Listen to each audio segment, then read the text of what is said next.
잠언서 1장 7절 말씀입니다. 네, 잠언서 1장 7절 함께 봉독합니다. 여호와를 경외하는 것이 지식의 근본이거늘 미련한 자는 지혜와 훈계를 멸시하느니라. 아멘. 이 잠언서 전체의 제목으로는 모든 지식의 근본이라는 제목으로 함께 은혜를 나누겠습니다. 그 앞에 먼저 잠언의 개요를 보면요. 이 잠언은 굉장히 우리의 삶에서 필요한 지혜가 담겨 있는 내용이죠. 그래서 하나님을 믿지 않는 사람들도 잠언은 본다고 합니다. 잠언서에 그 내용들이 굉장히 도움이 되기 때문에. 근데 그렇게 성경을 보면 하나님의 말씀보다는 그냥 좋은 내용이구나 이 정도로 끝나는데 우리는 오늘 잠언서를 통해 주시는 하나님의 음성을 들을 수 있어야 되겠습니다. 솔로몬이 지은 잠언이 있고 또 전도서가 있습니다. 전도서는 약간 철학적인 지혜서라고 볼 수 있고 아가서는 술람미 여인과 사랑을 노래했던 그 내용인데 예수 그리스도에 대한 중요한 언약이 담겨져 있죠. 연대선으로 보면 솔로몬이 아마 청년기에 아가서를 쓴 것 같고요. 또 하나님의 약속을 붙잡고 성전을 건축하고 또 하나님의 지혜를 가지고 통치하면서 하나님의 놀라운 축복과 은혜를 경험한 그 시기, 중년의 시기에 잠언서를 기록한 것 같습니다.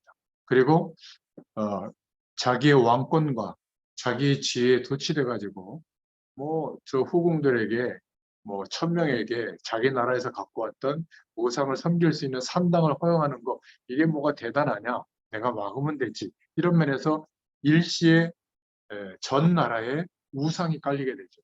그것 때문에 실패하게 됩니다. 노년에. 그때 전도서를 썼다고 볼 수 있습니다. 한 915개의 잠언으로 구성되어져 있는데 인생을 향한 하나님의 지혜가 담겨져 있죠. 율법서와 마찬가지로 권고의 명령과 금지의 명령으로 구성되어 있고요. 하나님의 복과 화의 결과가 나뉘게 되고 지혜로운 인생과 무지한 인생, 의로운 인생과 악한 인생으로 구분됩니다. 그래서 율법적인 규범을 담고 있는 규범적 지혜이기도 하고 또 그대로 순종해서 살아가게 되면 하나님의 축복을 누리는 실천적 지혜이기도 합니다. 제목은 원래 구약 히브리의 제목은 미셸레 쉐모레라고 해서 솔로몬의 잠언들이라는 제목이었는데 라틴어 말로 번역한 성경에서 리베르 프로베르비오룸 해서 잠언들의 책 이것을 근거로 해서 우리가 보는 개역 성경이나 영어 성경에는 잠언들, 잠언이라는 이름으로 이 성경의 이름이 제목이 구성되어져 있습니다. 시가서 중에 잠언, 전도서, 아가서는 솔로몬의 저작으로 봅니다. 그리고 마지막 이 잠언서 30장, 31장은 솔로몬이 쓴 것이 아니라 아굴이라는 사람과 또 르무엘 왕이 저자로 등장합니다. 아마 이방인 개종자일 것이다라고 추정하고 있습니다. 기록 연대는 솔로몬 임금이 재위했을 때라고 보고 있고요. 배경은 대표적 저자가 솔로몬 왕이고 후대 작품인 25장 이후 부분은 히스기야 왕의 신하들에 의해서 편집된 것을 이렇게 생각해 볼 때 잠언서는 예루살렘에서 기록된 것으로 보고 있습니다. 이 잠언서에 나타난 하나님의 섭리는 뭐냐면 이 잠언서의 내용들이 고대 중동 지역의 문학적 토양에서 나온 것이다 이렇게 분류하는 신학자들도 있는데 그 잠언의 가장 핵심되는 메시지 하나님을 경외하는 것이 모든 지식의 근본이라고 말하면서 잠언을 고백하는 내용을 볼 때 실제 인격이신 지혜 그리스도를 나타내는 말씀이다 이렇게 볼 수 있습니다. 내용과 구성으로는 1장부터 9장까지는 이 잠언서는 솔로몬 왕이 아버지로서 후대들에게 주는 잠언의 내용이고요. 10장부터 29장은 솔로몬의 잠언이고 30장, 31장은 야게의 아들 아굴과 르무엘 왕의 잠언이다. 이렇게 볼 수 있습니다. 간략하게 이 개요 부분을 봤는데 성경은 그냥 좋은 이야기가 아니에요. 하나님의 언약을 말씀하고 있기 때문에 우리가 복음의 안경을 끼고 성경을 볼 수 있는 눈이 열려야 될 줄로 믿습니다. 오늘 좀 서론으로 몇 가지를 먼저 생각해 보자면, 잠언서는 솔로몬이 기록했죠. 그래서 그냥 솔로몬이라고 하지 않고 1장에 보면 다윗의 아들 이스라엘의 왕 솔로몬의 잠언, 이렇게 말하고 있습니다. 그러니까 솔로몬 왕이 최고로 하나님의 약속을 붙잡고 언약궤를 중심으로 예배할 수 있는 성전을 짓고 일천번제를 드리면서 하나님께 영광을 누릴 때 기록한 내용이 잠언서라고 보시면 되겠습니다. 전도서는 솔로몬이 실패하고 난 뒤에 깨달은 어떤 하나님의 말씀들을 고백들을 하고 있는 것이 전도서라고 보면 되겠죠. 다윗의 아들 솔로몬이라고 했습니다. 마태복음 1장 1절에도 보면 아브라함과 다윗의 자손 예수 그리스도의 세계라, 이렇게 말씀하고 있죠. 신약 성경에 등장하는 소경 바디메오도 지나가다가 예수님께 고침을 받을 때 뭐라고 외치냐면 다윗의 자손 예수, 다윗의 자손 예수여, 나를 불쌍히 여기소서, 이렇게 말합니다. 그러니까 이스라엘에게 있어서 다윗은 최고의 왕이었습니다. 근데 그 왕의 아들 솔로몬이 받은 축복을 오늘 본문에 기록한 것이 바로 잠언서의 내용이죠. 그 중에서 모든 지식의 근본이 여호와를 경외하는 것이다. 여러분 기억하셔야 됩니다. 유전이라는 게 있잖아요. 우리를 통해서 후대들에게, 다음 세대에게 전달되는 게 있습니다. 그런데 우리에게 있는 영적인 것이 자녀에게 전달이 된다는 것을 알고 계셔요. 내가 사는 이유, 우리 어머니가 사는 이유, 우리가 부모 세대로서 살아가는 삶의 이유가 말하지 않아도 우리 후대들에게, 다음 세대에게 전달됩니다. 왜 살아가고 계시죠? 저는 이 내용을 많은 말로는 하지 않지만 우리 후대들에게 전달이 되고 있는 것 같아요. 부족하지만. 여러분들에게도 그런 은혜가 있기를 축원드립니다. 내가 왜 일을 하고 가정을 이루고 있고 자녀를 돌보고 있고 또 뭔가 사회생활을 하고 있고 경제활동을 하는가, 거기에 대한 이유가 분명해야 되거든요. 그렇지 않으면 내게 자리 잡고 있는 영적인 상태가 후대들에게 전달이 되는 거예요. 다윗이 어릴 때 중요하게 본 게 하나 있어요. 가장 가까이 있던 사람 중에 하나가 사울 임금이었잖아요. 이 사울 임금은 언약 백성이었어요. 사무엘에게 선택받은, 하나님께서 세우라고 하는 왕이었습니다.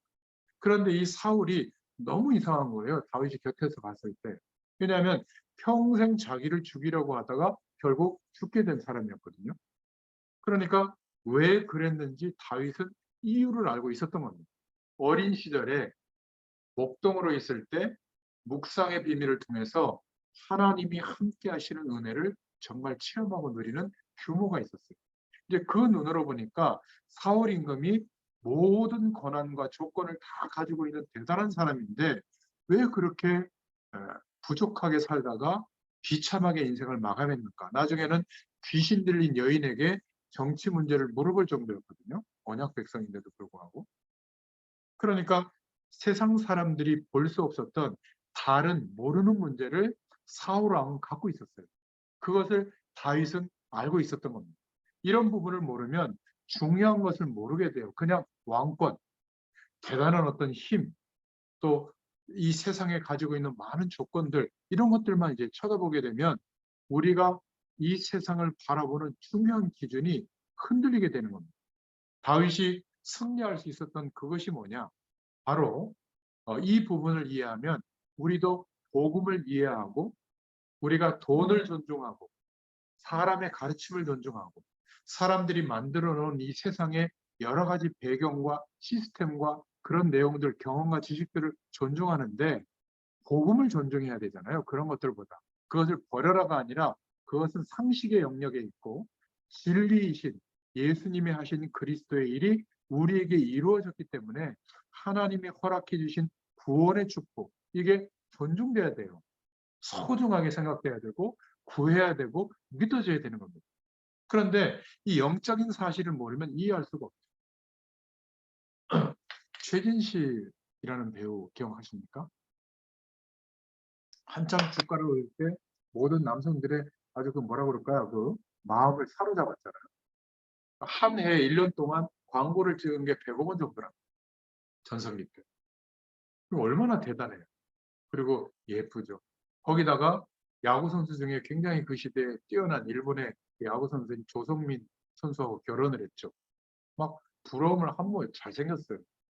근데 신기한 것은 결국 최진실도 자살하게 되고 그 남편이었던 조성민인가요? 이 친구도 자살하게 되고 또 최진실의 그 동생인가 최진영도 자살하고 다 41세에 자살했습니다.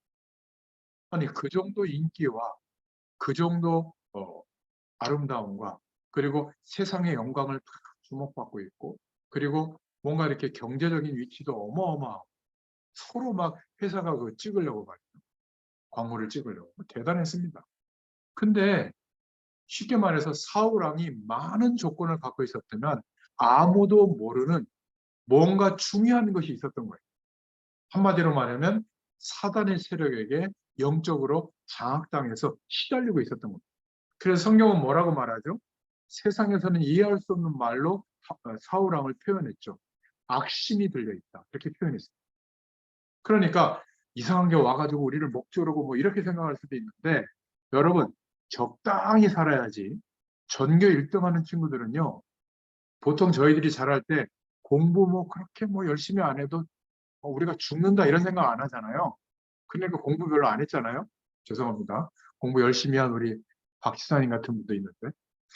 근데 대부분은 공부 잘 안 했어요. 왜냐하면 그래도 괜찮다고 생각했거든요. 노느라고 바빠가지고. 근데 전교 1등하고 막 이런 친구들은 한 학교에 한두 명 있잖아요. 이 친구들은 공부 안 하면 죽는 줄 알아요. 자기 인생. 그래서 막 공부를 그렇게 열심히 하는 겁니다. 하나님 없이 하나님이 주시는 힘이 없이 다른 사람보다 10배, 20배 몰두하잖아요. 특정한 일에 살아보려고 영적 문제가 덮칩니다. 더 심각하게 와요. 정치인이나 유명 연예인이나 또 큰 기업을 이루는 사람들의 그 인생의 말로가 굉장히 비참하죠. 왜 그렇습니까? 영적인 존재이기 때문에 그래요. 하나님과 함께하는 축복이 우리에게 임해야 안정이 되고 안식이 되고 내가 누구인지 무엇을 위해서 어떻게 살아야 할지 정상적인 인생관이 그때부터 시작이 되거든요. 그러면 하나님이 함께 하시는 축복을 경험한 그 내용을 가지고 그게 자꾸 경험이 되다 보니까 소중해지고 존중이 되어져서 자꾸 구하거든요. 그러면 내가 대단하게 바뀌어서가 아니라 나는 여전히 연약하고 부족한 그대로인데 나에게 하나님께서 영으로 성령으로 함께 하시는 결과가 내가 하루를 존중하면서 그걸 기대하고 살아가는데 나타나기 시작합니다. 이걸 보고 하나님의 능력이라고 해요. 그리고 그냥 잠깐 나타나는 게 아니라 내가 이 사실을 경험해 보니까 왜 어린아이가 늘 엄마를 치글치글 대면서 쫓아다니잖아요. 똑같아요. 나와 함께 하시는 하나님을 알게 되고 실제로 체험하게 되니까 이제 하나님께 물어보고 하나님의 인도받으려고 하고 또 하나님이 원하시는 인생의 길을 따라 우리가 나아가려고 하고 이렇게 24시간 하루 종일 삶이 하나님과 동행하게 돼요. 이걸 보고 24시 기도가 되어지는 상태다. 그러니까 기도 행위를 막 하는 게 비는 게 아니라 하나님과 동행하다 보니까 하루 전체를 통해서 하나님이 살아 역사하는 것이 그 사람의 인생을 통해서 나타나는 거예요. 그러니까 하나님께 영광 돌려드릴 내용이 있는 거예요. 이 축복을 모르면요. 신앙생활은 종교의 행위, 그 영역에 머물러 있는 수준밖에 안 되는 거예요. 구원받은 우리에게 하나님의 영, 성령께서 역사해 주시는 축복이 나타나야만 현장이 변화됩니다. 그리고 사람들에게 우리가 삶을 통해서 말이나 행동이나 여러 가지 내용을 통해서 우리가 제시하는 사는 내가 인생을 사는 이유가 그들에게 답이 되고 하나님의 역사가 나타나게 될 줄로 믿습니다. 다윗이 이것을 본 거예요. 어린 시절에. 그러니까 복음을 이해한 거죠. 왜 사무엘 선지자가 와서 언약궤의 중요성을 얘기했고 내가 왕이 된다고 미래를 알려줬고 왜 성전 건축을 얘기했는지 그거를 붙잡고 다윗이 인생을 드리기로 결정을 한 거예요. 그때부터 하나님께서 그 시대에 다윗을 통해서 하나님의 역사가 나타나도록 하신 겁니다. 그 영광이 얼마나 경험이 됐든지 150편, 10편 중에 173편이나 다윗이 고백할 정도로, 찬양을 고백할 정도로 하나님의 은혜를 누렸던 거예요. 그래서 다윗은 사울 왕에 있던 진짜 문제가 뭔지 알았기 때문에 전쟁을 하거나 사울 왕을 죽일 기회가 있었는데 죽이지 않은 겁니다. 오히려 도와줬죠. 기다려준 겁니다. 그래서 그 사울 왕 앞에 소년 다윗이 불려가서 하프를 켜고 찬양을 하는데 성경은 뭐라고 말하고 있죠? 악신이 떠나갔다. 잠깐 떠나갔지만 또 덮쳤죠. 사울 왕은. 너무나 안타까운 겁니다. 유일하게 성경에만 그러한 영적인 어려움이 인간에게 오기 때문에 거기에서 해방될 수 있는 답을 성경에서만 말해주고 있는 거예요. 아무도 알지 못하고 본인도 알지 못하고, 그러니까 친절하게 대해주고 같이 밥 먹고 어려움에 대해서 좀 이렇게 도와주는 이 정도지, 왜 인생이 이렇게 고민이 될까? 차라리 돈이 없고 너무 경제적으로 연약하고 병이 들어서 어려움이 있다고 생각하면 괜찮은데, 살만한 조건이 월등히 더 보통 사람보다 가지고 있는데 왜 이렇게 극단적인 선택을 하고 재앙이 덮칠까요? 여러분, 이게 안 보이면요, 그냥 교회 가도 그건 그냥 내 답답함을 하소연하고 오는 거지. 성경이 하나님의 말씀으로 우리에게 말하려고 하는, 성령께서 우리에게 알리시려고 하는 그 내용이 이해가 안 되면 그냥 나를 도와주는 수단이 되는 말씀밖에 안 되는 거예요. 하나님은 내 뭐라 그래, 시녀예요, 시녀. 하인이에요. 내가 어려울 때 좀 힘으로 도와주는 정도. 그게 아니라 하나님이 말씀으로 우리에게 무엇을 말하시려고 하는가, 여기에 우리의 마음과 중심이 담겨야 될 줄로 믿습니다. 그래서 이 다윗이 발견했던 이 영적인 사실을 누구에게요? 후대에게 전달한 겁니다. 솔로몬이 그 축복을 가장 누렸을 때 그 영광을 삶의 지혜로 기록한 것이 바로 잠언서다. 이렇게 보시면 되겠습니다. 전혀 눈에 보이지 않게 창세기 3장에서부터 원래 천사장의 신분이었던 사단이 하나님 앞에 빛된 존재였고 찬양을 담당했는데, 그 하나님의 영광을 아니까 그것을 가로채 보려고 도전하게 된 거죠. 피조물 주제에. 영적 존재였지만. 그래서 천사들의 3분의 1이 함께 동조했다가 영원히 하나님과 함께 할 수 없기 때문에 공중으로 쫓겨났다. 그리고 이 흑암의 세력들을 영원히 가두는 감옥, 지옥을 하나님이 만드시고, 모든 민족에게 복음이 증거되어졌을 때 재림하시고 심판하신다고 했잖아요. 그때 이 사단의 세력은 영원히 지옥에 갇히게 됩니다. 이 존재들은 자기가 자기의 때가 얼마 남지 않았다는 것을 알고 어떻게 해서든지 복음이 증거되어지지 못하도록 모든 이 땅의 사람들이 하나님 없어도 살만한 가능성에 인생을 두고 목숨 걸고 살다. 여러분, 적당히 열심히 살아야죠. 너무 열심히 살면 재앙이 더 빨리 덮쳐요. 영적인 어려움이 더 빨리 옵니다. 그게 인간이에요. 이게 이해가 안 되는 겁니다. 그렇게 최선을 다하고 사는데 밥 먹는 것도 힘들어요. 그렇게 최선을 다해서 내가 성실하게 사는데 자녀들이 내 마음대로 안 돼요. 아니, 부부 관계 괜찮습니까? 그리스도 안에서 하나님이 함께 하시는 이 절대적 은혜가 영원한 만족으로 답이 되면 모자란 부부관계 서로 이해해주고 용서해주고 돕는 배필이 되거든요. 그렇지 않으면 저 사람의 기능과 재산을 가지고 내 외모하고 퉁쳐가지고 같이 행복하게 산다? 3년 6개월이면 동일 인물에 대해서 매력이 더 이상 느껴지지 않습니다. 그래서 트럼프 같은 사람들은 수많은 그런 사람들하고 이상한 관계를 벌이잖아요. 돈 있고 힘이 있고 시간이 있으면 그럴 수밖에 없어요. 근데 우리는 하나님으로 만족이 되기 때문에 그런 에로스적인 사랑은 뛰어넘을 수 있는 겁니다. 하나님의 사랑으로 더 완벽하고 완전한 사랑을 경험하게 되는 것이 모자란 아내, 모자란 남편을 돕는 배필 역할을 할 수 있다는 거예요.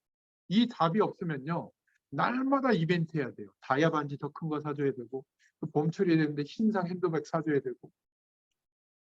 남자들의 인생은 참 힘들어요. 그리고도 미안하게 생각해야 되고. 여러분, 이렇게 우리 후대들이 인생관이 들어가면 열심히 고생하는데 재앙을 막을 길이 없는 겁니다. 저도 사실은 몰랐어요. 여자의 후손 뱀이 역사하고 있는데, 뱀 속에 들어가서 사람들에게 문화로 인생관으로 역사하고 있는데, 이 사단의 머리를 깨트릴 메시아를 보내겠다. 창세기 3장 15절의 메시지죠. 복음입니다. 모든 종교는 이 영적 세력을 섬기도록 가리킵니다. 빌고 섬기도록, 우상 숭배하도록 가리키는데, 성경에만, 하나님의 말씀에만 우상 숭배하지 말라.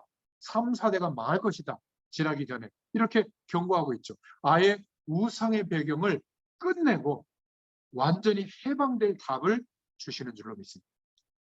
산에 올라가서 나무 밑에서 열심히 빌고 공을 들이는데 왜 역사가 일어나죠? 영적인 현상이 일어나죠. 귀신의 역사입니다. 악령의 역사예요. 왜 우리는 하나님의 약속을 붙잡고 하나님을 바라보고 예배하는데 성령의 역사가 안 나타나죠? 제가 서론에 말씀드렸잖아요. 하나님이 원하시는 그 언약의 관점에서 기도를 하는 게 아니라 나의 필요만 자꾸 구하는 거예요. 우리가 어릴 때 애들 데리고 가게 한번 데리고 가보세요. 꼭 불량식품 선택하잖아요. 우리는 좀 가격이 비싸더라도 좋은 거 주려고 하는데 꼭 그 뭐 이상한 쫀득이 같은 거 뭐 불량식품. 그럼 어떻게 해요? 하도 땡깡 피우면 그래 알았어 사주잖아요. 그리고 좀 좋은 거는 나중에 사서 또 주잖아요. 우리가 육신적인 응답은 그런 거예요.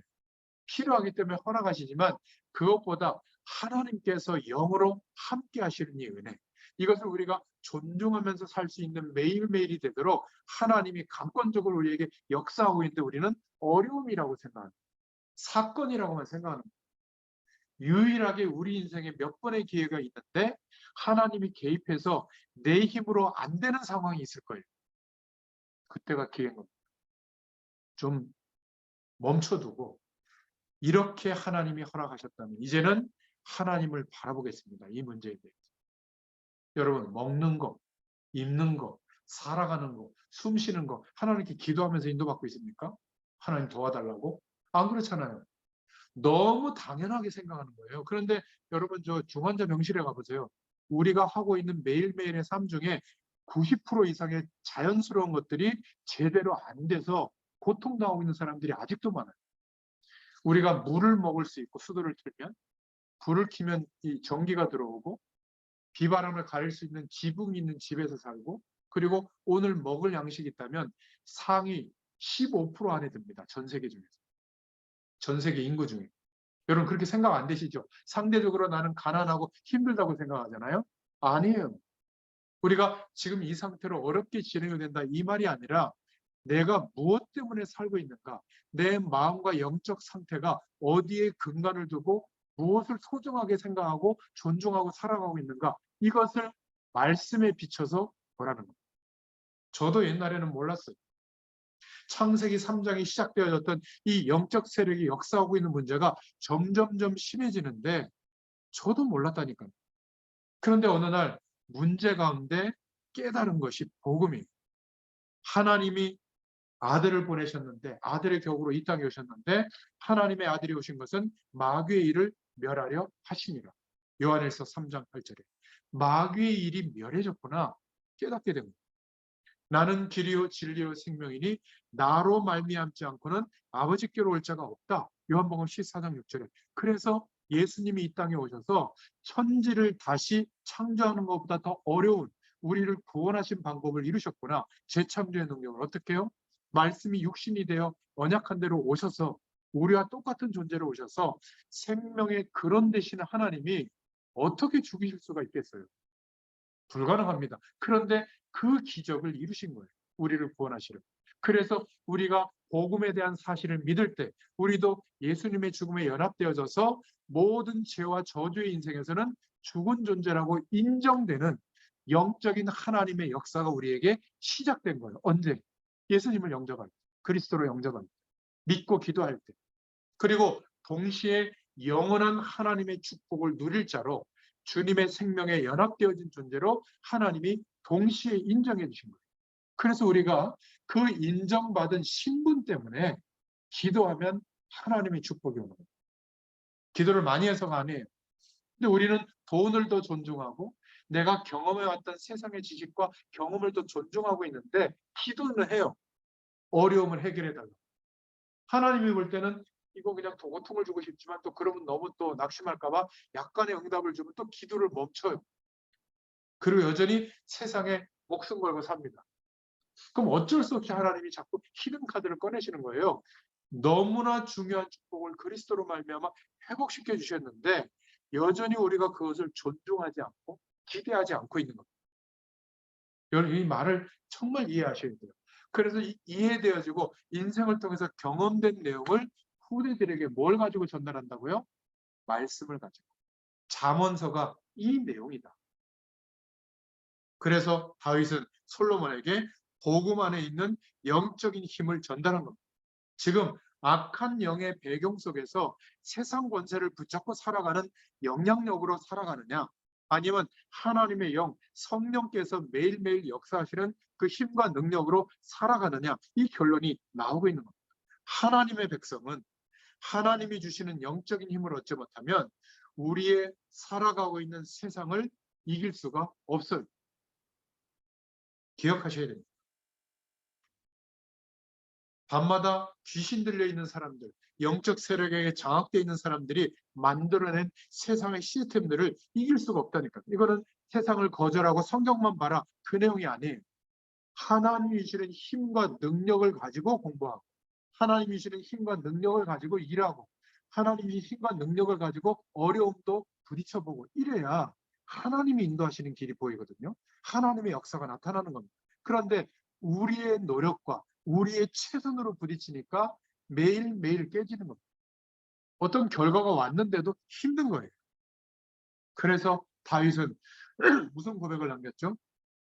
여호와께서 나의 목자시기 때문에 나는 부족함이 없다. 가장 절망적입니다. 사무엘상 2장에 그래서 아들 솔로몬에게 너는 약속을 붙잡고 힘써 대장보가 되고 여호와 하나님을 기억하라. 이렇게 유언을 남기죠. 우리는 문제가 왔을 때 그 문제를 해결하려고만 합니다. 그런데 하나님은 더 중요하게 보시는 것이 하나님이 주시는 복음 안에서 영적인 힘을 얻으라고 하는 거예요. 이걸 모르고 죽도록 노력하는가, 노력했는데도 영적 문제가 덮치는 겁니다. 자기에게 이 문제가 와 있는데도 돈 때문이라고 생각하고 사람 때문이라고만 생각하는 겁니다. 여러분, 엘리트들이나 성공한 사람들에게 와 있는 영적 어려움은 더 커요. 어느 정도로 힘든지 아세요? 내가 이번에 이 선택을 하면 우리 회사가 망할 수도 있어요. 내가 이 정권에 뭔가 이렇게 원하는 것을 안 들어주면 그 정권의 그 권력의 힘에 의해서 우리 회사가 망할 수도 있어요. 얼마나 힘들겠습니까? 오죽하면 대그룹 회장이 자살을 선택하겠어요. 법으로 막 밀고 들어오니까 말이죠. 그러니까 보통 사람들이 겪는 어려움보다 몇 배, 몇만 배 더 큽니다. 그러니까 어쩔 수 없이 마약을 하든지 이상한 일에 더 중독이 되든지 아니면 우상을 더 심각하게 섬기든지 아니면 이성에 빠지든지 그런 선택을 할 수밖에 없는 거죠. 여러분 기억하셔야 됩니다. 이 영적인 눈을 뜨고 보면 많은 사람들이 다윗이 던진 돌 때문에 골리앗이 쓰러졌다고 생각하는데 아니에요. 그런 식으로 신앙생활하면 눈에 보이는 조건만 자꾸 바라보게 됩니다. 중요한 메시지가 뭐죠? 다윗이 던진 돌, 다윗이 갖고 있던 기술, 능력, 산업 그것이 여호와의 손에 잡힌 바 된 것이기 때문에 그래요.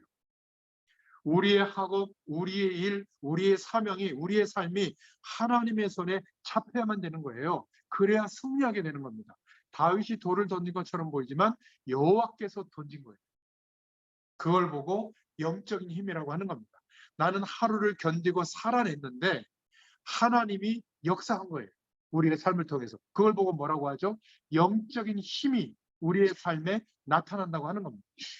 우리의 사업, 우리의 인생이 여호와의 능력의 손에 잡힌 것을 보고 영적인 힘이 있다라고 말하는 겁니다. 이 축복이 있기를 축원드립니다. 이것을 다윗이 후대에게 전달합니다. 잠언을 읽으면요, 교훈이 많아요. 여러 가지 좋은 글도 많고 아무 의미가 없습니다. 오히려 세상에 명언들이 더 많아요. 꽃으로도 때리지 마라. 사람에 대해서. 얼마나 명언들이에요. 가까이 봐야 더 이쁘다. 꽃은 가까이 봐야 청춘도 더 그렇다. 너도 더 그렇다. 좋은 글들이 얼마나 많은지 모릅니다. 그런데 잠언이 왜 중요하냐? 다윗이 하나님의 약속을 붙잡고 영적 사실을 누렸던 그 축복을 후대인 솔로몬에게 전달했는데 솔로몬이 그 언약을 붙잡고 하나님의 축복을 누렸던 거예요. 그것을 가지고 현실의 삶을 쳐다보니까 깨닫게 된 지혜들이 그냥 세상의 지혜가 아닌 겁니다. 여러분, 이 중요한 메시지의 방향을 놓치면 그냥 좋은 글일 뿐인 거예요. 그렇게 성경을 보면 안 됩니다. 다윗 한 명 때문에 왕궁에 있는 악신이 떠날 정도였어요. 영적인 현상이 나타나니까. 정말로 우리가 복음을 가졌다. 하나님이 함께하는 축복의 인생이 됐다. 얼마나 중요한지 몰라요. 우리조차도 모른다면 이거 억울한 거예요. 우리와 관련된 우리가 한 주 한 주 살아가는 삶 속에서 만나는 사람들은 절대 우리가 누구인지를 몰라요. 근데 우리조차도 모르고 스트레스 받고 열등감 막 찾아오고 상대적으로 비교해서 자괴감이 들고 그러면 안 될 줄로 믿습니다. 현실은 좋을 때도 있고 안 좋을 때도 있고 우리가 실수하기도 하고 모자란 짓을 하기도 하고 좋은 일을 하기도 합니다. 그러나 변하지 않는 축복이 뭐죠? 그리스도로 말미암아 회복시켜 주신 이 영적인 사실과 하나님 나라의 배경이 임하는 축복은 우리의 존재가 흔들려도 우리의 삶이 흔들려도 변함없이 임하게 되는 축복인 줄로 믿습니다. 이것을 전달하는 거예요. 그러니까 영적으로 왕이 돼서 누린 게 아니라 성전을 건축한 거예요. 1,000번제를 드린 거예요. 그러면서 잠언서를 시작하면서 1장 7절에 모든 지식의 근본이 여호와를 경외하는 것이다. 그 고대 근동 국가의 왕들이 솔로몬을 한번 면담하는 게 소원이었을 정도로요. 그 작은 나라가 어떻게 저렇게 영화롭게 강대국으로 설 수 있는가. 그 정도로 지혜 있던 이 솔로몬이었는데 말이죠. 그런데 잠언을 고백하면서 모든 지식의 근본은 여호와를 경외하는 것이다. 여러분, 우리가 복음을 알고 있다면 그 복음의 내용이 존중되고 있다면 그리고 내가 하나님의 자녀라는 신분이 확신되고 있다면 멋있는 사람이에요. 기억하세요. 여러분들은 작은 존재가 아닙니다. 나를 내 기준으로 보니까 연약한 존재죠. 그리스도께서 지금 구원해 주시고 성령으로 함께 하시는 존재. 우리가 하나님 주시는 힘과 능력을 가지고 하루하루를 살게 될 때 성경의 인물들보다 더 역사합니다. 왜죠? 우리가 지금 누리고 있는 지식의 총량과 문화적 기준과 세상의 시스템은 더 월등해요. 대단한 일들이 벌어집니다. 꼭 믿고 우리가 이 축복을 누리고 후대들에게 전달해 줘야 될 줄로 믿습니다. 하나님이 함께 한다는 이 사실이 다윗은 누려졌고요. 어려움이 올 때마다 고백했습니다. 나의 힘이 되신 여호와여, 내가 주를 사랑합니다. 나의 목자시니 내가 부족함이 없습니다. 전쟁할 때도 여호와는 나의 방패요 요새입니다. 위기를 만났을 때도 여호와는 나의 피난처시요 피할 바위십니다. 저는 하나님이 함께 하심을 믿고 있고 경험하고 있습니다. 그래서 지금도 하나님께서 성령으로 역사하신다는 이 말이 무슨 말인지를 너무나 사실적으로 저는 확인하고 있습니다. 그러니까 우상 숭배하는 사람들, 하나님 없이 살만한 세상 배경에 인생을 걸고 살다가 영적 문제가 덮쳐서 어려움을 겪고 있는 사람들에게 일어나는 악한 영의 역사가 저는 뭔지 알고 있거든요.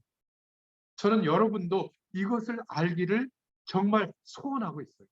이 눈을 뜨게 되면 복음 전해줄 수밖에 없어요. 그들을 위해서 기도해 줄 수밖에 없어요. 그들을 이용하고 활용할 생각 아예 안 같습니다. 저와 여러분에게 말씀하시는 하나님의 음성이 들려지기를 축원드립니다. 저와 여러분 속에 하나님의 말씀이 메시지로 들어오면 그때부터 능력으로 나타나는.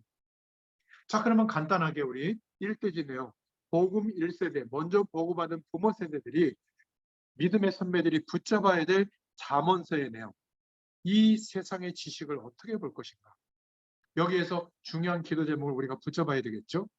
우리에게 태어나서 살아가면서 세상살이를 시작할 때 무엇이 우리 안에 메시지로 들어와 있는가가 중요합니다. 한국 사람이라고도요, 영어를 아예 태어나서부터 말로 배우면 영원히 영어라는 언어가 떠나지 않아요. 마더 랭귀지가 됩니다. 그런데 태어나서 한국말을 먼저 배우면 한국말과 사상이 영원히 떠나지 않죠. 사상과 생각도 무엇이 들어갔는가가 이게 인간에게 그 사람의 인생을 좌지우지하는 겁니다. 그래서 우리에게 들어와 있던 그 내용이 우리 인생을 이렇게 규정짓고 있는데 그 인생을 바꿀 수 있는 유일한 내용이 뭐냐면 복음 말고는 바꿀 수 있는 게 없어요. 우리 후대들에게 우리가 말로 복음을 전달해도 전달이 안 됩니다. 내가 사는 이유를 봐야 돼요. 삶의 내용을 통해서. 뭔지 모르지만 한 주일의 시작을 쉬면서 하는 게 아니라 한 주일의 시작을 예배당에 가서 예배하면서 시작하는 거나 한 주일의 시작이 이게 보여져야 돼요. 그래서 주일날 예배 가서 은혜 못 받아도 된다. 예배 드리면서 시작하자. 하나님 바라보는 문화가 우리 가정에 있어야 돼요. 그렇지 않습니까?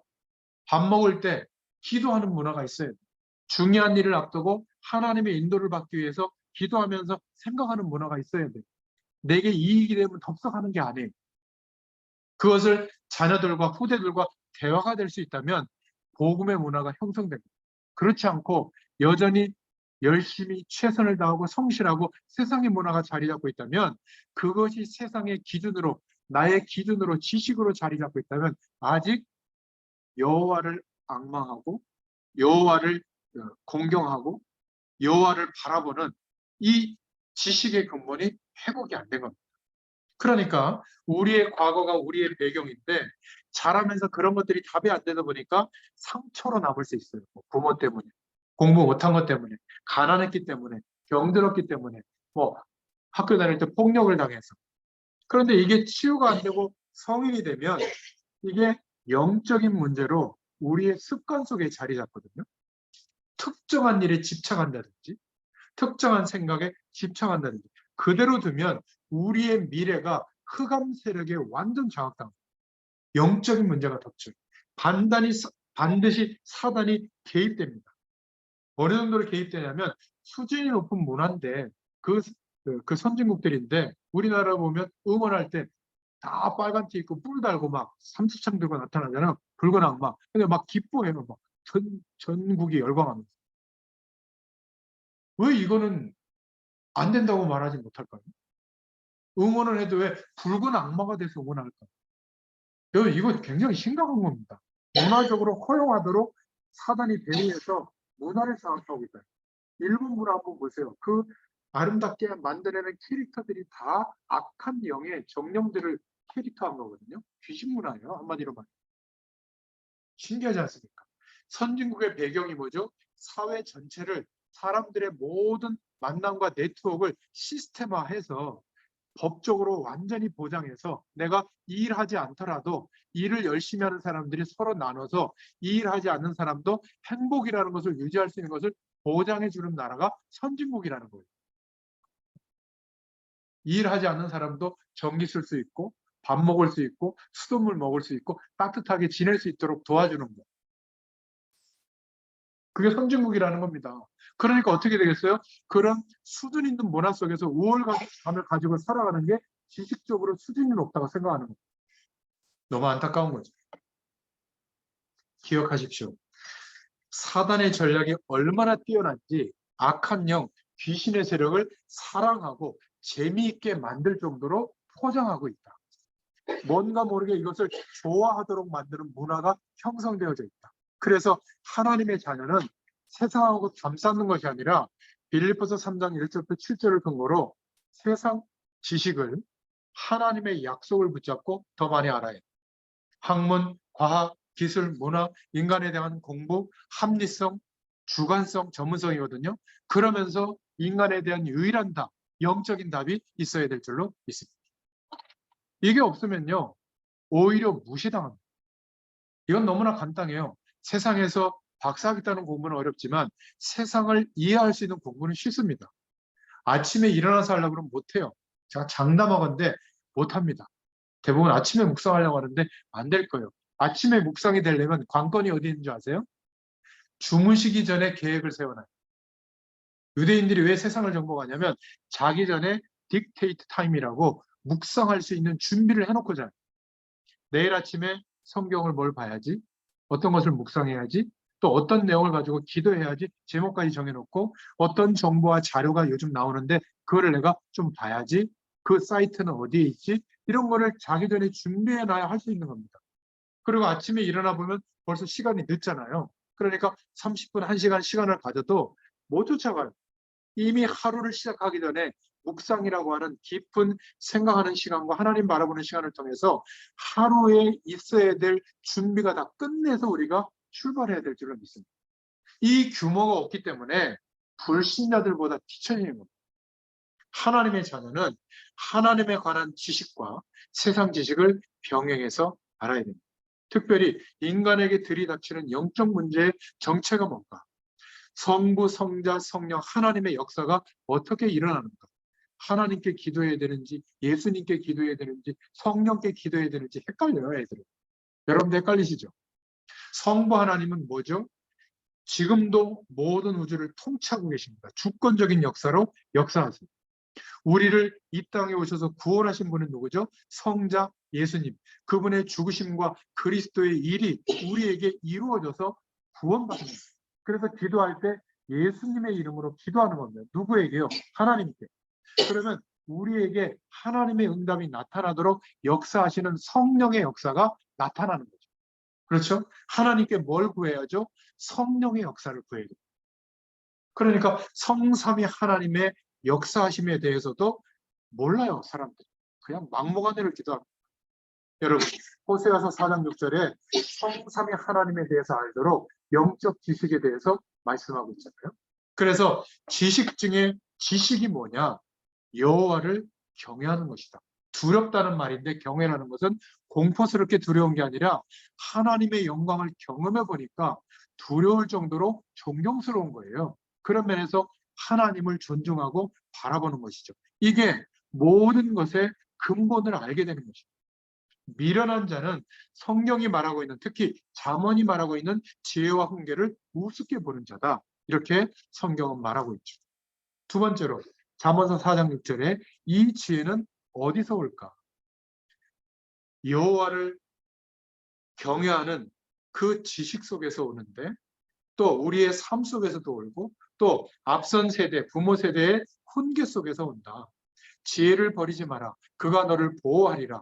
그를 사랑하라. 그가 너를 지키리라. 분명히 우리 어머니가 지금 이렇게 성인이 돼서 가정을 이루고 사는 우리 자녀분들에게 이야기하는 것은 분명히 저희보다 과학적이지 못할 수 있어요. 뭔가 상식적으로도 뒤틀어질 수 있어요. 약간 무식하게 보일 수 있습니다. 그러나 인생을 살아오면서 경험 속에 깨닫게 된 지혜는 우리에게 답이 될 줄로 믿습니다. 그렇지 않습니까? 이거를 무시하면 어떻게 되죠? 세상에서 어마어마한 문제와 갈등 속에 놓이게 되는데 지혜가 없이 세상 사람들의 이론만 쫓아가게 되는 겁니다. 지혜를 멸시하는 자는 버림을 받게 됩니다. 그래서 제일 중요한 것이 선배들, 부모 세대들, 앞선 세대들의 훈계를 받아들이지 못하면 가정생활도 사회생활도 잘 할 수 없다. 이런 잠언의 내용을 말씀하고 있는 겁니다. 부모의 훈계와 하나님의 말씀을 받는 지혜로운 자는 하나님께로부터 보호를 받고 하나님께서 그를 지키신다는 거예요. 세 번째 이런 축복을 전달하면서 우리가 붙잡아야 될 내용은 잠언서 7장 25절입니다. 내 마음이 음녀의 길로 치우치지 말며 그 길에 미혹을 당하지 말지어다. 무슨 내용이죠? 세상 배경에 사로잡히지 마라. 그 말이에요. 우리가 상식적으로 필요할 때 선택하는 도구이지 거기에 재미 문화에 빠져서 거기에 우리 인생을 걸지 마라.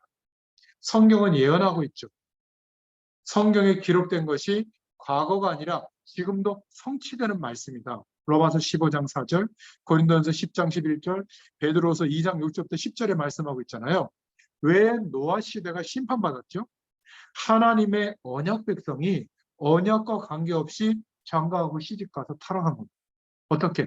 하나님의 약속을 붙잡지는 않고 오실 메시아의 약속, 희생제사는 도외시하고 세상을 이롭게 할 기계를 만들고 문명을 만들어내서 하나님 없이도 살만한 문명을 형성한 거예요. 노아 시대에. 그래서 위에서 떨어진 자 네피림에게 사로잡힌 시대가 됐기 때문에 하나님은 심판하셔야 됩니다. 홍수를 가지고 심판하시기로 하죠. 지금도 똑같아요. 그래서 말세에 나타나는 세상의 현상이 뭐냐면 모든 문화가 합쳐서 보면 연관되어져서 보이지 않게 흑암 세력을 추종하는 문화예요. 하나님은 없다라고 생각하는 문화예요. 그리고 모든 문화의 배경이 굉장히 음란합니다. 말초신경, 본능을 자극하고 있고요. 또 타락에 빠지도록 부추기는 문화예요. 우리가 분별할 수 있어야 될 줄로 믿습니다. 거절하는 게 아니라 그렇게 졸렬한 기독교 사상이 아니에요. 후대들이 살아가면서 겪게 되는 문화의 배경을 알고 있어야 돼요. 그래서 어떨 때는 이런 것은 내가 적극적으로 거절해야 되겠구나. 분별하고 즐겨야 되겠구나. 뭐 이런 정도는 알아야죠. 술독에 빠지면 되겠습니까? 막 술을 막 금단시할 필요도 없어요. 아니 성공한 자리에 와인으로 건배하면서 뭐 이렇게 자리에 나는 기독교이니까 안 할 것 그럴 필요 없습니다. 외로워도 술, 기뻐도 술, 답답해도 술, 이건 술독에 완전히 빠진 거죠. 술을 의지하는. 오죽하면 술을 의지하겠어요. 마음이 연약하고. 하나님을 바라봐야지. 그죠? 외모는 적당히 꾸며야죠. 근데 외모에 중독되면 어떻게 되죠? 인간이 내가 꾸미는 거에 사로잡혀 버려요. 그럼 영적 문제가 닥치는 겁니다. 일 때문에 내가 있으면 되겠습니까? 나 때문에 일이 있어야지. 정상이 될 줄로 믿습니다. 우리 후대들에게 이 지혜를 전달해 줘야 될 줄로 믿습니다.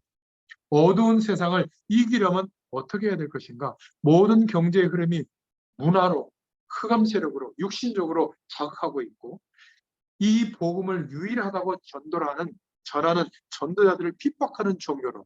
왜냐하면 모든 종교는 행위의 종교거든요. 열심히 하면 복이 온다는 거예요. 근데 우리는 아니라고 말하는 겁니다. 열심을 내면 재앙이 온다라고 말하는 거예요. 우리는 뭘 말하죠? 하나님이 약속하신 내용이 이루어졌는데 그 약속을 믿어야 된다. 이게 유일한 답이다. 이러니까 모든 종교가 말하고 있는 내용과 다르니까 핍박하는 거예요. 통합종교 시대가 오면 완전히 전도자들은 핍박당할 겁니다. 그게 두려워서 뭐 차별법이 통과되면 막 문자 놓고 반대하지 마세요. 그거는 세상의 기류기 때문에 못 막습니다. 여러분 차별법으로 우리를 감옥에 가두면 예수 전환에 가두면 예수 전하지 않을 거예요? 왜 차별법에 투표하라고 이상한 걸 자꾸 날려요? 그 전에 복음 전하라니까요. 우리를 죽음으로 위협해도 이 답을 말해줘야 되잖아요. 사실이니까. 뭐가 두렵습니까? 하나님은 더 역사할 텐데. 그렇지 않아요? 굉장히 이상한 문화가 형성돼 있어요. 기독교인이 세상 문화에 굴복하는 거예요. 그럴 필요 없습니다. 무슨 법이 있는지 만들으라고 해요. 성령의 역사는 그 법을 뛰어넘어요. 그런 문화를 뛰어넘게 될 줄로 믿습니다. 여러분, 우리가 살고 있는 매일, 우리 가정, 내가 하고 있는 일, 그 현실 속에서 이 축복이 경험이 안 되면 우리는 증인으로 서는 게 아니에요. 우리의 말은 능력이 상실되는 말이 될 겁니다. 여러분, 이 축복이 전달돼야 될 줄로 믿습니다. 어두운 세상을 이기려면 어떻게 해야 될까? 그래서 오늘 잠언서 7장 25절의 말씀을 통해서 마음만 하나님의 말씀으로 조금만 지키면 이길 힘이 생긴다.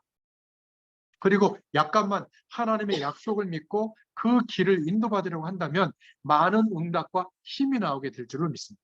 약간만 절제할 수 있다면 굉장한 변화가 일어나요. 미혹하는 분위기, 유행을 쫓아가는 이것만 좀 구분하고 하나님의 약속을 지킬 수 있다면 승리할 수 있게 될 줄로 믿습니다. 마지막 재물에 대해서 경제적 축복에 대해서도 우리가 후대들에게 보여주고 가르쳐줘야 됩니다. 잠언서 10장 4절에 보면 손을 게으르게 놀리는 자는 가난하게 되고 손이 부지런한 자는 부하게 되느냐. 열심히 살아라 그 말이 아니에요. 하나님의 약속을 붙잡고 하나님의 언약이 이루어지도록 우리에게 주어진 하루, 우리에게 주어진 인생, 우리에게 주어진 달란트, 우리에게 일할 수 있는 기회를 주신 그 내용이 하나님의 일이라는 것을 가르쳐줘야 돼요. 그래서 성실하게 사는 것은 이유가 되는 겁니다. 언약을 빼고 세상 사람들이 말하는 열심히 해라, 분주하게 살아야 된다 그 말이 아니에요. 새벽을 깨우는 사람은 성공합니다. 여러분 일찍 일어나시기 바랍니다. 부인보다 늦게 일어나는 사람은 절대 성공할 수 없습니다. 똑같이 일하는데 부인은 일어나서 밥도 하고 자녀들도 준비시키고 하잖아요. 그렇지 않습니까? 일어나서 설거지도 좀 하시고 그 전에 묵상도 좀 하시고 오늘 하루 있어야 될 스케줄을 생각하면서 기도도 하시고 그리고 이제 가족들이나 이렇게 살아야지. 그런 가정은 가정도 사회도 자녀도 끌고 나갈 수가 있는데 그렇지 않으면요 집에 와서 화만 냅니다. 밖에서는 화도 못 내고 말이죠. 그래서 게으른 사람은 가난하게 된다. 잠언서 10장 4절에. 손을 게으르게 놀리는 자는 가난하게 된다. 10장 5절에 추수할 때 자는 자는 부끄러움을 끼친다. 10장 15절에 가난한 자의 궁핍은 패망이다. 우리가 일시적으로 가난해질 수 있지만 계속 가난하게 사는 것은 하나님이 원하시는 뜻은 아니라고 봅니다. 잠언서 10장 16절에 악인의 소득은 죄에 이르게 된다. 잠언서 10장 17절에 징계를 버리는 자는 그릇된 길로 가게 됩니다. 우리가 직장생활, 사회생활, 가정에서 가난해질 수밖에 없는 사람이 있다. 후대들에게 알려줘야 돼요. 매일 밤늦도록 즐기며 먹는데 치중되어 있는 사람. 아침에 여유가 없이 항상 분주하기 시작하는 사람. 하루를. 그리고 우리에게 주어진 맡은 일을 나는 이 일을 할 사람이 아닌데 성실하게 임하지 못하는 사람. 가난해질 수밖에 없습니다. 우리는 하나님이 인도하시는 축복과 은혜가 믿어지기 때문에 조금만 부지런하고 조금만 성실하면 하나님의 역사를 경험하게 될 줄로 믿습니다. 설치라는 말이 아니에요. 그래서 손이 부지런한 자는 구하게 된다. 10장 4절에. 부지런한 자의 재물은 부자의 재물은 견고한 성이 된다. 15절에. 의인의 수고는 생명에 이르게 된다. 10장 16절에 잠언의 고백으로 말씀하고 있는 거죠. 그래서 우리도 갖추어야 되고 우리 다음 세대들에게 반드시 세워질 복음의 규모를 전달해 줘야 될 줄로 믿습니다.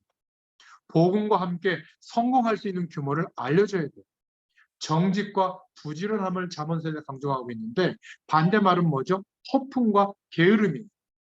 여러분 어릴 적부터 돈 말하는 사람은 돈 때문에 영적 문제가 덮칩니다. 실패 정도가 아니라 굉장히 심각한 재앙에 놓이게 될 거예요. 돈을 막 함부로 쓰는 사람은 절대 성공하지 못합니다. 돈이 전부라고 생각하는 사람은 돈 때문에 속이는 사람이 될 가능성이 많아요. 교회 안에도 집사님, 장로님, 목회자가 될지라도 사기칩니다. 돈에 붙들려 있고 습관이 되어 왔기 때문에 나중에 무너지죠. 정직하시고 부지런할 수 있기를 바랍니다. 끝까지 부자의 축복을 누리려면 정직하고 부지런해라. 한두 번만 정직하게 실천해 보면 우리의 기준이 바뀝니다. 우리는 사명을 가지고 전문성을 가지고 하나님의 인도를 받아야 될 줄로 믿습니다. 그래서 잠언서의 전체 메시지의 내용은 이런 영적인 규모와 세상 속에서 그릇을 준비하라. 그 교훈을 말씀하고 있는 겁니다. 여러분, 주무시기 전의 시간이 중요해요. 그래야 아침에 묵상도 됩니다. 오늘의 말씀, 기도, 전도에 대한 생각을 준비해 놓고 어떤 말씀을 묵상해야 될지를 책상 앞이나 저는 마루에서 지내거든요. 방이 뭐 식구수대로 안 되니까. 그러니까 마루에 제 책상이 있는데 저기 밖을 보게 되어 있는데 발판이 밖에 보이는 거기에 내일 볼 말씀을 딱 준비해 놓고 내일 전할 말씀 자료 또 내가 지금 뒤쳐져서 세상 공부 못해는 그것도 좀 자료를 찾아놓습니다. 그리고 아침에 일어나면 시간 그렇게 길지 않아요. 잠깐 그 시간을 가서도 하나님의 축복을 누리게 됩니다. 근데 제가 해보면 열흘 중에 하루 이틀만 그렇게 해요. 아무리 일정표를 짜놓고 준비를 해놔도 늦게 일어나거나 우리가 육신적이라서 그게 잘 안 돼요. 잘 안 돼도 계속 주무시기 전에 준비해놓고 주무셔보세요. 그러면 신기하게도요. 뭔가 내가 내일 있을 것들을 준비해놓고 자면 그것을 정보 같은 거, 자료 같은 것도 좀 찾아서 보면 중요한 것이 내일 누구를 만나는지 뭘 해야 되는지 그것도 준비해놓고 보면 내일 스케줄을 준비해놓고 보면 잘 짜는 대로 안 돼도 우리가 어떻게 되는지 아세요? 하나님을 바라보면서 인도받는 축복이 됩니다. 삶은 잘 안 되는데 아마 엘리트들은 이게 될 거예요. 전 엘리트가 아니기 때문에 잘 안 되는 경우가 많아요. 그런데 하나님의 인도를 받을 수 있는 중심이 시작이 돼요. 내 모든 하루가. 신기한 건 이걸 계속해 보면 잘한 데들도 아침에 묵상의 시간을 가질 수 있도록 주무시기 전에 준비해 보면 이게 보입니다. 말씀이 내게 성취되는 하나님의 역사가 보여요. 이래야 신앙생활이 되는 겁니다. 목회자가 나에게 말씀 성취가 안 보이면 살아 역사하는 설교, 말씀을 심부름할 수 없어요. 중직자분들이 말씀 성취가 안 보이면 내가 왜 꼭 이 교회에 가야 되는가? 이 답이 안 와요. 그러니 기도 응답이 안 오는 거죠. 그렇지 않습니까? 계속 하나님이 열어주시는데 내 삶을 통하여 만나지는 사람 속에 전도의 문이 안 열리는 겁니다. 전도의 문이 열려야 정상이죠. 예수 믿고 싶어하는 사람들이 보여지게 돼 있어요. 하나님이 열어주시니까. 말씀 성취가 우리에게 일어나면 거기에 따르는 힘을 얻어서 하나님의 말씀을 존중하고 기도하게 되니까 기도 응답이 많이 나옵니다. 얼마나 축복인지 몰라요. 이렇게 되는 것을 보고 24시 기도의 상태다. 하나님과 동행하는 상태가 되는 겁니다. 이게 어디에서 결정나죠? 주무시기 전. 아침 시간에 결정나는 겁니다. 근데 이런 복음의 규모를 세상 삶을 사는 규모를 그냥 열심히 해라, 성실히 해라, 공부 잘해라 이것만 전달한 거예요. 아니면 그거 필요 없다. 감 나오면서 감 떨어지듯이 하나님만 바라보면 다 주신다. 둘 다 안 맞는 거예요.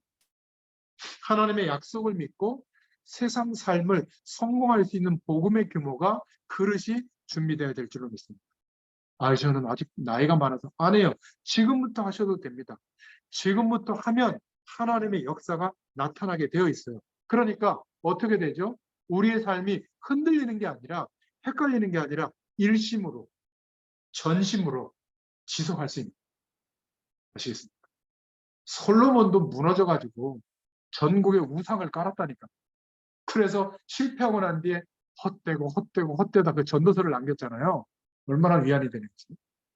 아마 이 잠언서만 남기고 전도서가 없었다면 다윗과 솔로몬은 우리하고 달라 이랬을 텐데 아니에요. 똑같이 무너집니다. 그래서 하나님의 말씀의 약속이 우리에게 이루어지는 것을 보면 일심, 전심, 지속할 수 있어요. 이러니까 사명을 따라가야지 안 해도 저절로 나를 무엇을 위해서 인도하는지를 알게 돼요. 천명, 소명, 사명이 따라오는 내게 있는 일, 우리의 달란트가 살아나요. 그래서 주신 거구나. 이래서 하나님의 축복을 가지고 성실하게 하루를 사는데 세상 사람은 이해할 수 없는 하나님의 영광이 나타나는 목동의 일이 되다.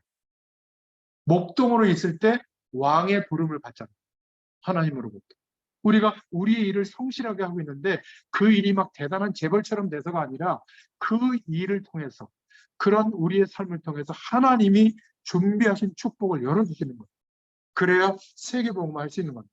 그래서 하나님이 깨닫게 해주셔서 조그마한 일에 여러분들처럼 기도하고 조그마한 일에 하나님 영광에 헌신하고 조금 우리가 하나님께 고백하는 그 내용이 아무것도 아닌 게 아니에요. 영원한 하나님의 응답이 될 줄로 믿습니다. 그래서 남긴 게 잠언이었던 겁니다. 저는 몰랐어요. 지금 코로나 시국에서 시작이 돼가지고 비대면 시대가 됐기 때문에 줌을 사용해서 나중에 알았지만 영상 녹화가 되고 음성 녹화가 따로 있는 거 알아서 지금 매주 메시지로 유튜브에 올려놓잖아요. 이게 벌써 600편인가? 이 정도가 돼요. 10편, 150편밖에 안 되잖아요. 저는 600편. 이렇게 메시지를 여러분 한 장으로 요약해서 드리지만 이걸 펼쳐서 설명하는 설명문은 6장, 7장이거든요. 매주 지금 준비하고 있잖아요. 이게 알고 봤더니 목회자로서 작품을 남기는 겁니다. 여러분의 하루하루의 삶이 하나님의 응답이라면 그것에 대한 기록이 있어야 될 거 아니에요. 음성으로 남겨놓든지 영상으로 남겨놓든지 그렇잖아요. 그게 작품이 돼요. 챗 GPT라고 그냥 들어만 두세요. 거대 인공 AI 기능형 그 플랫폼이 이제는 검색어를 띄면 예를 들어서 성수원 다락방에 참여한 어떤 분이 얘기해 줬는데 그 양평 쪽에 거기서 전원주택에 살고 계신데 뭔가 거기에 좀 그 강아지들 요즘 인구가 늘었잖아요. 좋아하는 인구가. 그래서 예, 애견 카페 같은 거 하려고 여기에서 애견 카페를 하면 어떤가 하고 질문을 했대요. 그 구글에서 말하는 빙이라고 하는 챗 GPT 그 인공지능에다가. 근데 구글이 어떻게 알았는지 자기가 살고 있는 그 지역에 애견 카페 현황도 분석하고 3, 4초 만에 그리고 얼마나 이익이 되는지, 그리고 어떻게 하면 되는지 이거를 쫙 해가지고 몇 장의 보고서로 딱 제시한 거예요. 3초만에. 그런 시대입니다. 그러니까 우리도 모르게 우리가 매일매일 살아가는 삶의 기록이 데이터로 뭔가 남겨놓는다면 인터넷 공간에 그거를 자료를 통해서 전 세계 어떤 사람이 지식이 뭘까 이런 거를 검색하다가 제가 올려놓은 이 영상 자료나 이 데이터 자료를 활용해 가지고 이 AI 인공지능이 뽑아갖고 그 사람한테 줄 수도 있는 거예요. 그런데 우리는 그런 자료가 없잖아요. 여러분들의 자료가.